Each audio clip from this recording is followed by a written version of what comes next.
destruir um altar que estava de pé no Reino do Sul, faziam 300 anos, e ele diz assim: nada de altar, e ele manda derrubar. E se você olhar, toda a reforma de Josias consiste em quê, igreja? Consiste em remover todo objeto de idolatria, todo objeto de falso culto, todo falso Deus do coração da nação e da prática da nação. E aí eu me recordo de João Calvino, quando ele se referia ao nosso coração.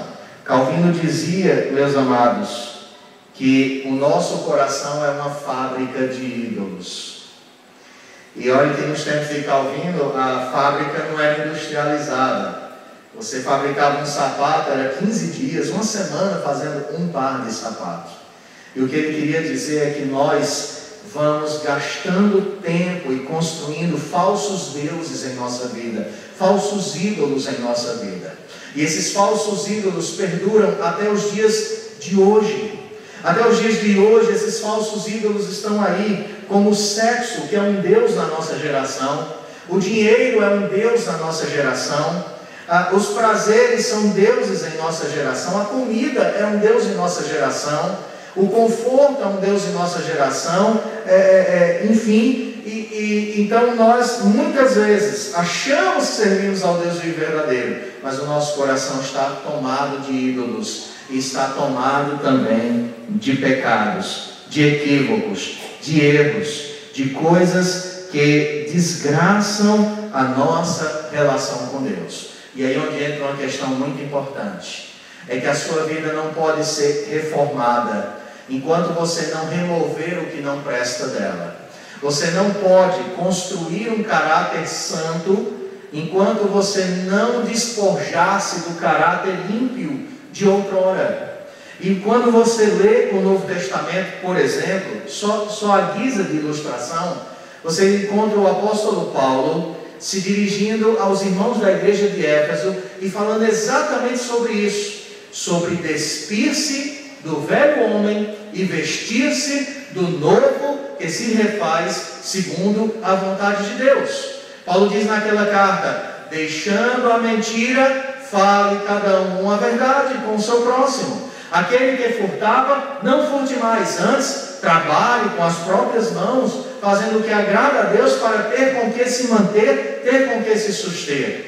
Nós precisamos entender que aquele que confessa e deixa, alcança misericórdia. E há muitas coisas erradas na igreja moderna, porque há muitas coisas erradas em nosso coração. E enquanto eu, vocês, a igreja, a liderança, os homens, mulheres e crianças não entendermos que Deus é santo e importa que nós sejamos santos, nós nunca teremos um verdadeiro avivamento, uma verdadeira reforma, uma verdadeira transformação em nossas vidas. Nós precisamos declarar guerra, mas guerra contra o pecado que tenazmente nos assedia.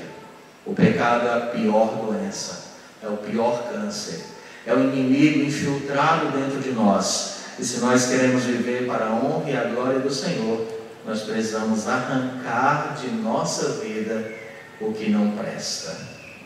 E aí há uma ilustração que eu gosto muito, cito muito em sermões, que é a ilustração que está em Isaías, no capítulo 40, quando o Senhor fala àquele povo no contexto do cativeiro, e no verso 31, o Senhor diz assim: mas os que esperam no Senhor renovam as suas forças, sobem com asas como águias, correm e não se cansam, caminham e não se fatigam. Eu não sei se eu já partilhei isso com vocês em algum momento, mas a águia é uma ave extraordinária. A envergadura de suas asas passa de 1 metro. Ela consegue enxergar em 360. Ela consegue ver o que está à frente, o que está bem aqui, o que está abaixo. A visão dela é perfeita. A muitos metros de altura ela consegue enxergar um camundongo correndo por entre as pastagens. é um animal extraordinário, é uma ave extraordinária.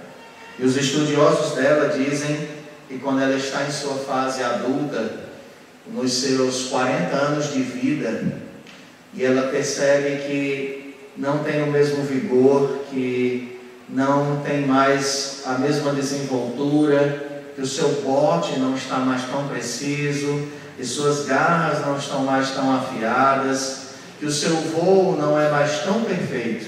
Ela reúne todas as suas forças e ela alça voo para o cume dos montes, onde ela tem o seu ninho. E ali ela assenta-se no seu ninho e ela com o bico começa a arrancar as penas velhas. Depois ela raspa o seu bico contra a rocha.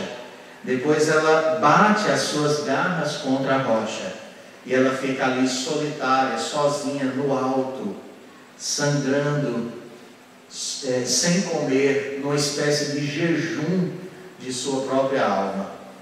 E então novas penas surgem, o seu bico se renova, suas garras ficam tão afiadas quanto antes. E ela então dá o seu grito e ela alça o voo e ela está pronta para voar mais 40 anos, como se fossem os primeiros 40 anos de sua vida. Reforma é isso. Os nossos pecados, o desgaste da nossa caminhada vai nos arrefecendo as forças. Mas é quando nós, irmãos, alçamos voo ao alto dos montes, quando nós alçamos voo ao alto, à presença de Deus, e lá diante de Deus, nós nos despojamos, arrancamos de nós tudo que não presta, que então surge uma nova vida, e nós estamos prontos para voar como se reiniciasse ali a nossa fé. E não foi isso que foi a reforma em 1517? Remova tudo que não honra e glorifica a Deus. E não é isso que Josias estava fazendo, tira tudo que desonra o nosso Deus. E não é isso que você precisa fazer também, meu irmão. Amém? O que é que está na sua vida e você tem tido a consciência que não honra e não glorifica a Deus? Uma vida abençoada é uma vida que se despoja do que desonra e entristece ao nosso Deus. Essa é a primeira parte da reforma, tirar o que não presta. Agora a segunda parte é extraordinária. Josias insere aquilo que agrada ao nosso Deus. E o que é que Josias faz? Acontece uma situação extraordinária. Josias está removendo tudo aquilo, e aí então ele começa agora a entender que precisa, no processo de remover, ele precisa agora construir. E sabe qual é uma das primeiras providências que Josias toma? Ele resolve restaurar o templo do Senhor. Olhe o capítulo 22 na sua Bíblia. Veja o verso 4 e o verso 5. E leia esses dois versos comigo. Todos juntos, por favor. Você fechou sua Bíblia? Abra e leia comigo esses dois versos, 4 e 5 do capítulo 22. Todos. Dizendo: sobe a Ilquias, o sumo sacerdote, para que conte o dinheiro que se trouxe à casa do Senhor, o qual os guardas da porta ajuntaram do povo, e que o deem nas mãos dos que dirigem a obra, e tenha a seu cargo a casa do Senhor, para que paguem aqueles que fazem a obra que há na casa do Senhor, para repararem os estragos da casa do Senhor. Isso é impressionante. Quando você estiver lendo o livro do profeta Ageu, você vai ver Deus confrontando o povo com o pecado ali. O povo estava vivendo em casas apaineladas, enquanto a casa do Senhor estava em ruínas. E o povo parece que era um povo assim de doutrina forte, porque o povo dizia assim: não chegou o tempo ainda do Senhor reformar, né? Não é o tempo, né? Tudo tem o seu tempo determinado, não é o tempo ainda. O Senhor disse: que história é essa que não é o tempo ainda? Vocês não têm recursos e não estão reformando as casas de vocês, Vocês não estão construindo as casas de vocês, se preocupando com as coisas de vocês, enquanto as minhas coisas, a minha casa está em ruínas. E uma das características de um processo de reforma é que nós nos voltamos para a casa do Senhor. A casa do Senhor é importante. Eu posso ter a minha casa sem forro, mas a casa do Senhor não. A minha casa pode o sofá estar rasgado, mas a casa do Senhor não. Porque a prioridade para nós que amamos o Senhor deve ser quem em nossa vida? O Senhor em nossa vida. Mas você já notou como nós somos filhos dessa geração consumista e nós pensamos sempre primeiro em nós? Quando tem qualquer coisa extra na nossa vida, uma bonificação, uma coisa, a gente diz, agora é a minha hora. Agora é hora de eu comprar isso para mim. Agora é hora de eu trocar isso. Eu já tenho esse carro, é muito bom. Só tem 2 anos de uso, mas agora é minha chance, eu vou trocar de novo. E aí a casa do Senhor, a obra do Senhor, o reino do Senhor em ruínas, despedaçado. Josias diz, não, reúne o povo, levante uma oferta, vamos reformar a casa do Senhor, porque a casa do Senhor representava a presença do Senhor no meio do povo. A casa do Senhor era aquele templo que Salomão edificou, e Josias está retornando às origens e se lembrando da importância daquele lugar onde a lei do Senhor seria lida, onde a lei do Senhor seria pregada. Uma vida reformada, entenda, querido irmão, é uma vida voltada para o bem da igreja, do povo, do rebanho e da obra e do reino de Deus. Primeiro Deus, uma vida reformada pensa assim: primeiro Deus, depois eu, primeiro o Senhor, depois a minha vida. Eu não estou ensinando, como algumas falsas denominações aí, que você tem que ser pobre e a igreja que você faz parte tem que ser rica. Não tem nada a ver com isso. Não estou falando nada disso. Mas eu estou falando sobre prioridade. E Deus tem que ser a nossa prioridade em todas as coisas. Porque nós temos tempo para tudo e deixamos Deus por último. Você jovem, lê a Bíblia quando sobra tempo, quando não tem uma prova, quando você fez seu trabalho. Deus não está no primeiro lugar na sua vida, Ele está no último. Deus é se der tempo para você, e não pode ser assim. Você tem que ler a Bíblia antes, e aí faça suas tarefas escolares depois. Minha irmã acordou cedo, vai fazer seu café, leia a Escritura, ore, busque a Deus, priorize o Senhor em sua vida. Josias, ele diz, vamos fazer a reforma, e tem mais, pague-se bem, e pague-se pontualmente aos que estão fazendo a obra de Deus. É incrível isso. O segundo ponto da reforma de Josias, ele está reformando o templo, e aí, surpresa, o que eles encontram lá? A palavra de Deus, a lei do Senhor. Capítulo 22, verso 10 ao 13. Vamos ler juntos? Relatou mais o escrivão Safã ao rei, dizendo: o sacerdote Ilquias me entregou um livro. E Safã o leu diante do rei. Tendo o rei ouvido as palavras do livro da lei, rasgou as suas vestes. Ordenou o rei a Ilquias, o sacerdote, a Aicão, filho de Safã, a Aquibó, filho de Micaías, a Safã, o escrivão, e a Asaías, servo do rei, dizendo: ide e consultai o Senhor por mim, pelo povo e por todo Judá, acerca das palavras deste livro que se achou, porque grande é o furor do Senhor que se acendeu contra nós, porquanto nossos pais não deram ouvidos às palavras deste livro, para fazerem segundo tudo quanto de nós está escrito. É incrível isso.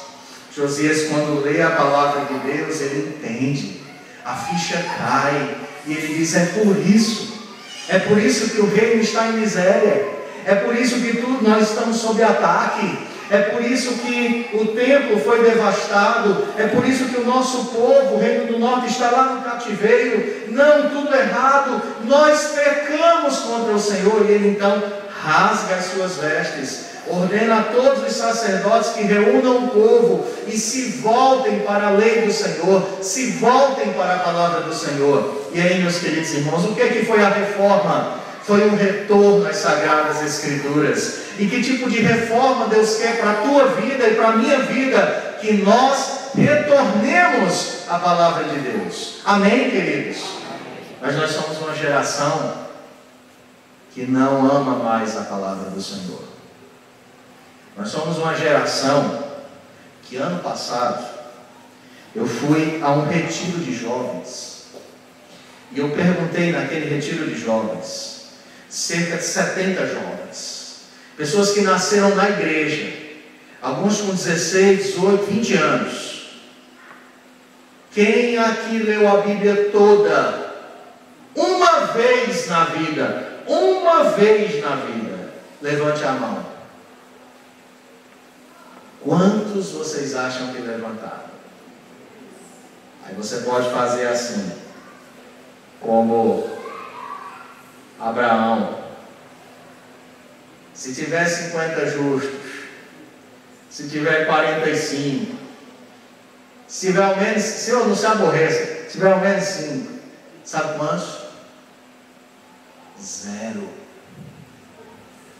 Ninguém. Nós encontramos crentes que até leem a Bíblia todos os dias. Talvez você esteja entre esses.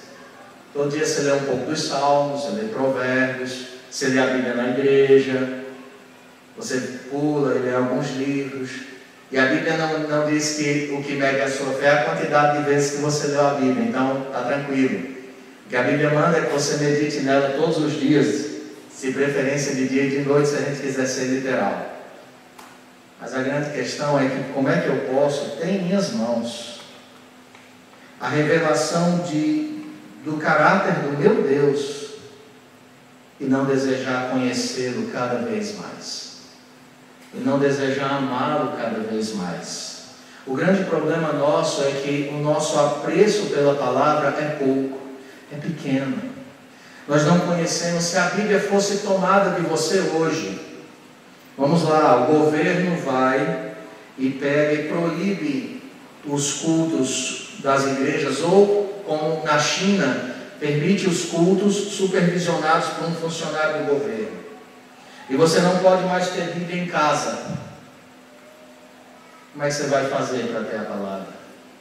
O que você tem da Bíblia na cabeça?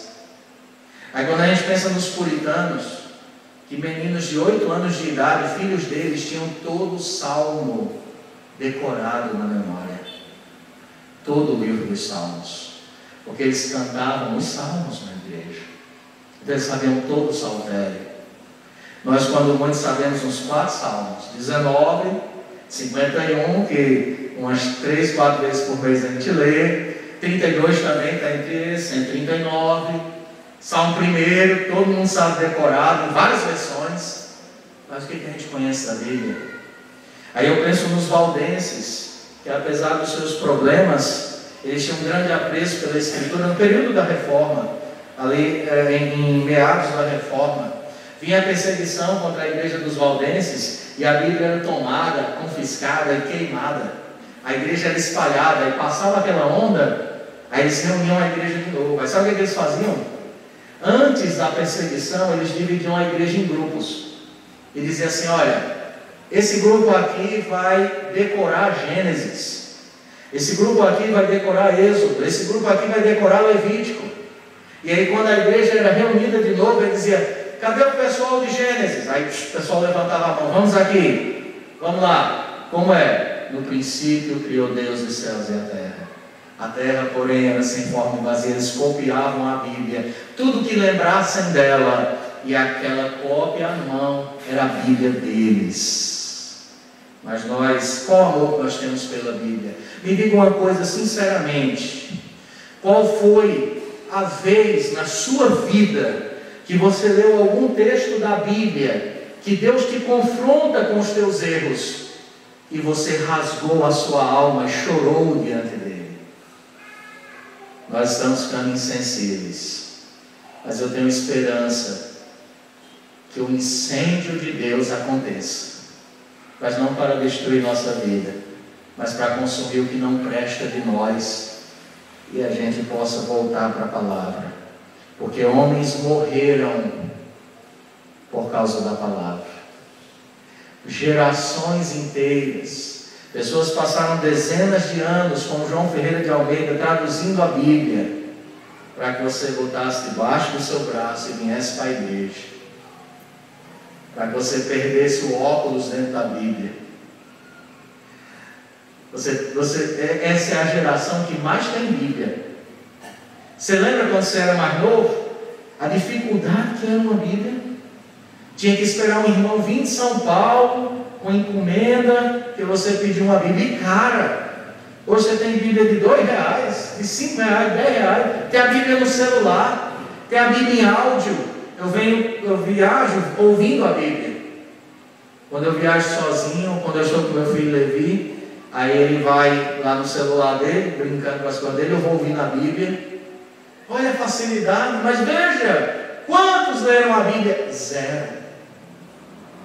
Nós nunca seremos uma igreja reformada enquanto a gente não lê a Bíblia todos os anos, várias vezes. Spurgeon morreu com 58 anos de idade. Ele tinha lido a Bíblia toda 102 vezes. Eu estava lendo um testemunho na revista A Bíblia Fala Hoje, alguma coisa assim, da Sociedade Bíblica, um pastor relatando que seu pai tinha lido a Bíblia 216 vezes. E alguns de nós nunca leram a Bíblia, mas sabe todas as séries da Netflix, todas as séries, Walking Dead, tem um monte de gente aí andando com os mortos mesmo, mas não sabe nada de Deus. Como é que você pode ser uma igreja sem a palavra de Deus? A terceira característica de Josias é que ele renova a aliança de Deus com o povo. Ele renova é uma expressão forte. Deus renova a sua aliança com o seu povo usando Josias, e a Páscoa é celebrada. Dezenas de anos a Páscoa não era celebrada. Veja isso comigo, rapidinho para concluirmos. Diz o texto sagrado, 2 Reis 23, verso 3. Todos. O rei se pôs em pé junto à coluna e fez aliança ante o Senhor para o seguirem, guardarem os seus mandamentos, os seus testemunhos, os seus estatutos de todo o coração e de toda a alma, cumprindo as palavras desta aliança que estavam escritas naquele livro, e todo o povo anuiu esta aliança. O povo disse: vamos fazer aqui um compromisso com o nosso Deus. Ele será o nosso Deus, nós seremos o seu povo. A Páscoa é celebrada. E a Páscoa aponta para quem, igreja? Para quem? Cristo. Sabe o que Josias fez? Eles se voltam para Cristo. E finalmente, o culto é revitalizado. E aí olha só, nós vivemos dias que eu encontro colegas em muitos lugares por onde eu ando, e digam assim: rapaz, como é lá? Rapaz, não, lá nós não temos mais culto na semana. Aí, às vezes, eu não sei aqui, se eu disser alguma coisa, pode ser que eu não venha mais, né? Esses problemas, né? A gente prega em outras igrejas, né? De repente está falando uma coisa boa, mas aqui para a igreja é ruim, né? Mas aí, às vezes a gente encontra assim: não, lá na nossa igreja era assim, tinha um culto de doutrina e tinha um culto de oração. Aí a gente